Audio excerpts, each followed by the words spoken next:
ভাই কুট্টুসের গেম প্লেটা দেখো, এইখান থেকে এই একটারে নক করলো, নক করার পরে এখানে ক্যারেক্টার মাইরা নিচে নামলো, নিচে নাইমা ও আরেকটারে নক করার খুবই চেষ্টা করলো কিন্তু পারে নাই। কি করলো, বাম সাইড দিয়ে একটা প্লেয়ার আইতেছে, এটারে নক করে দিল, দিয়া ও আবার নিচে নামলো নাইমা। ভাই রে ভাই, একটুর জন্য কিন্তু পুরো টিমটারে খায়া দিতে পারে নাই পোলায়, কিন্তু সর্বোচ্চ চেষ্টা করছে ভাই।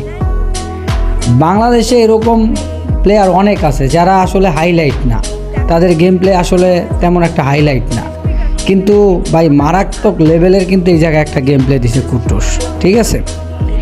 এবং এই যে ম্যাচটা, এই যে ক্লাস মাস্টারের যে ম্যাচটা আজকে উইন হইলো রেড হক, তো এটা হলো লাস্ট ম্যাচ। লাস্ট ম্যাচেও কুট্টুসের গেম প্লের অবদানটা তোমরা দেখো, এইখানে কিন্তু খুবই মানে যারা জিতবে, এখানে কিন্তু রেড হক যদি জিতে তাহলে কিন্তু ম্যাচ উইন।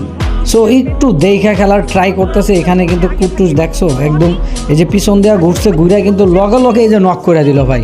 আর এইখানে যখন বললো কুট্টুস নক, তখন কিন্তু দেখো রেড হক কিন্তু একবারে ঝাঁপায় পড়ছে, কীভাবে ঝাঁপায় পড়ছে ভাই। এই সময় কি আর টিকা যায়? এই সময় আর টিকা যায় না। পুরা মনে করো 2-3 সেকেন্ডের মধ্যে একবারে পুরা তামা বানায় দিয়ে পুরা ম্যাচ উইন করে ফেলাইলো ভাই। এটাই হইলো রেড হক।